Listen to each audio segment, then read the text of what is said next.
संजीर। गलती मेरी है।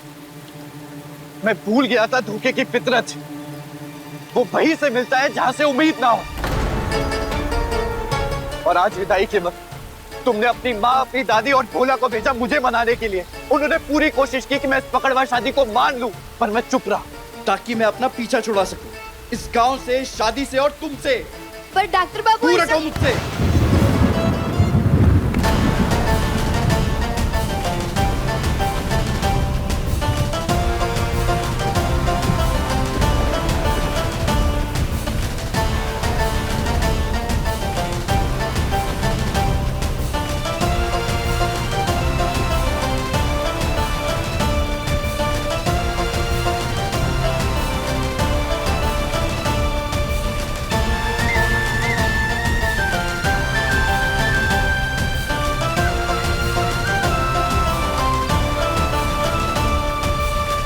आप हमें सच में छोड़कर जाना चाहते थे डॉक्टर बाबू?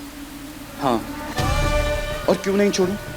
डर और झूठ से बनाए हुए रिश्तों की उम्र लंबी नहीं होती। जबरदस्ती और डर से घर लूटे जाते हैं, बसाए नहीं जाते हैं। कहना ये रिश्ता जबरदस्ती का है,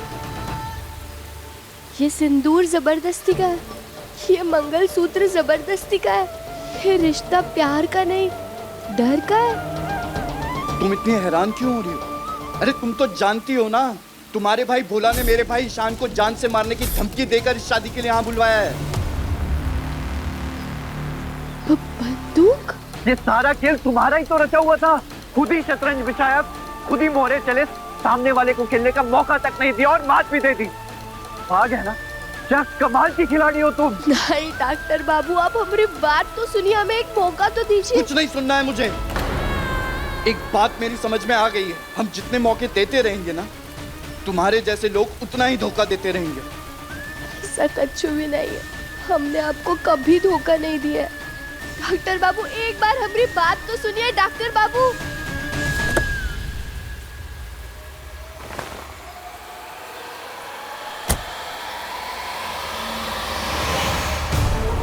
हमारी कई बार बात सुनने की कोशिश कीजिए। बात याद रखना क्या, कभी किसी अच्छे इंसान को धोखा नहीं देना, क्योंकि जब वो बदला लेता है ना तो उतनी ही शिद्दत से लेता है। पर तुम चिंता मत करो, मैं अभी तक उस मोड़ पे पहुंचा नहीं। ये लो अपनी बोतल और जाओ यहाँ से, मैं भी अपने घर जा रहा हूँ। और हाँ, टेंशन मत लेना, तुम्हारे बैंक लोन का गारंटर अभी भी मैं ही हूँ, क्योंकि तुम्हारी बातों की भले ही कोई कीमत ना, लेकिन मेरे शब्दों की है।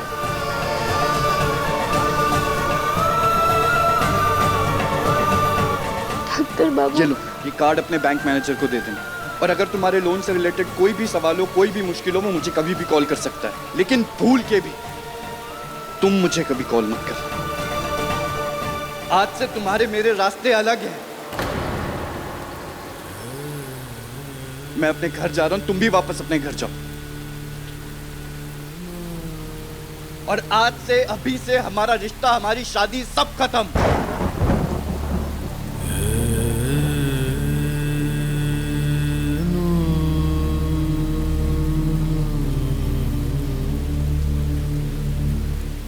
डॉक्टर बाबू, हमारी बात समझने की कोशिश तो कीजिए। सच ही तो कहते हैं आंसू जो बहते हैं, मेरे दिल के गाँव में क्यों घाव बनते हैं।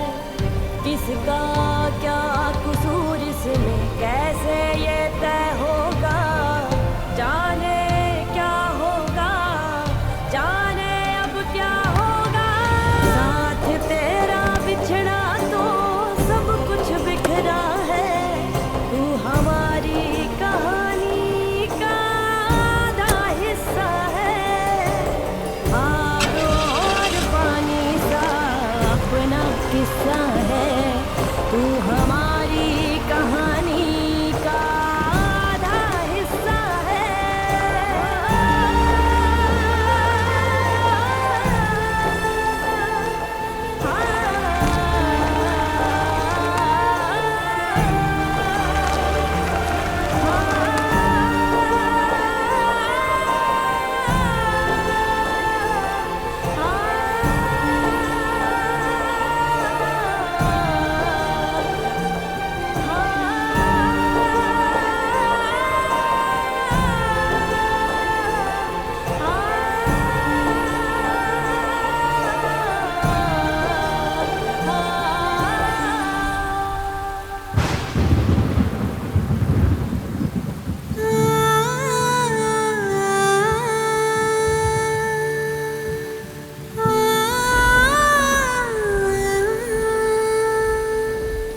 किया माई? क्यों किया ऐसा माई? माई तो बिटिया को विदाई पे खुश रहने का आशीर्वाद देती है, पर तेरे इस झूठ ने तो मुझे श्राप दे दिया है माई। काकी आ गए भोला? हाँ, मिठाई खा। हाँ। आज हम बहुत खुश हैं। हमारी गहना का बियाह विदाई सब बहुत अच्छे से संपन्न हो गया। सच मत अम्मा, हमको तो विश्वास है गहना अपने ससुराल में राज करेगी। अरे वो है ही इतनी प्यारी कि कोई ज्यादा देर तक उससे नाराज नहीं रह सकता है। वो जैसे ही ससुराल पहुंचेगी ना, हम फोन करके उससे बात करेंगे। अरे हाँ, इसीलिए हमने ना वो छोटा सा फोन है ना हमारे पास, उसकी गठरी में रख दिया था। 100 बरिस जिएगी हमारी गहना। गहना के नाम लिए उसका फोन भी आ गया। कान्हा का फोन? हाँ। बात करवाओ। हेलो। हेलो माई, गहना तुम ठीक से ससुराल पहुंच गई ना बेटा? अरे काकी, ससुराल बनारस में है। अबे तू रास्ते में ही होगी। अरे हाँ। तूने मेरे साथ ऐसा क्यों किया माई? हमने क्या किया? तूने हमें काहे नहीं बताया कि हमारी पकड़वा शादी हो रही है?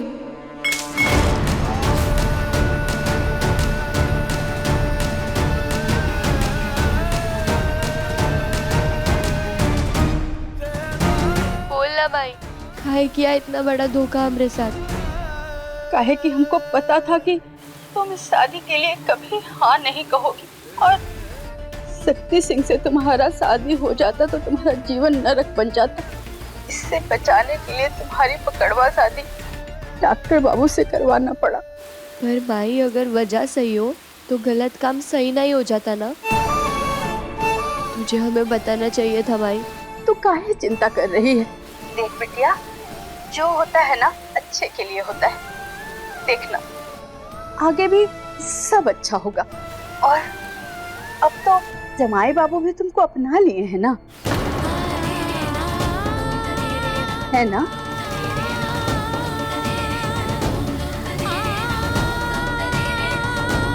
बोलो ना बिटिया, जमाई बाबू तुमको अपना लिए हैं ना? हमारी बात कराओ जमाई बाबू से। बोल गहना, जवाब दे। जीजा जी तुम्हारे साथ ही है ना? कछु नहीं बोलेगी। बोला तू जाकर पता कर। नहीं नहीं, सब ठीक है या दादी, भोला भैया, सब ठीक है या। तो बात कराओ ना हमारी जमाई बाबू से। अरे माई, तुम्हारे जमाई बाबू बैलगाड़ी थोड़ी चला रहे हैं जो बैल भी हाकेंगे और तुमसे बात भी करेंगे। वो गाड़ी चला रहे हैं, वो अभी बात नहीं कर सकते। और हमें तो बस इतना जानना था कि अगर तुम हमें बता देती तो अच्छा रहता।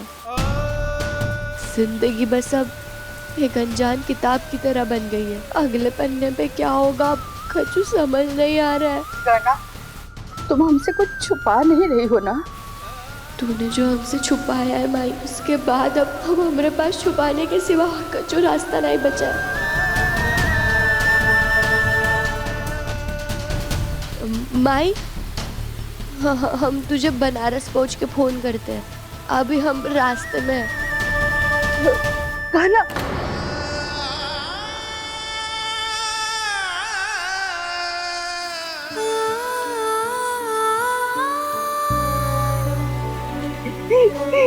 ये सब क्या हो रहा है धरती माई हमरे साथ? हम जिस चीज से जिंदगी भर भागते रहे, वही चीज हमारी जिंदगी का हिस्सा बन गई। हम तो सुने थे धरती में जो कुछ भी बीज बो फसल वही मिलती है। तो हमसे गलती से ऐसी कौन सी बीज बो गई जो हमें इसकी इतनी बड़ी सजा मिल रही है?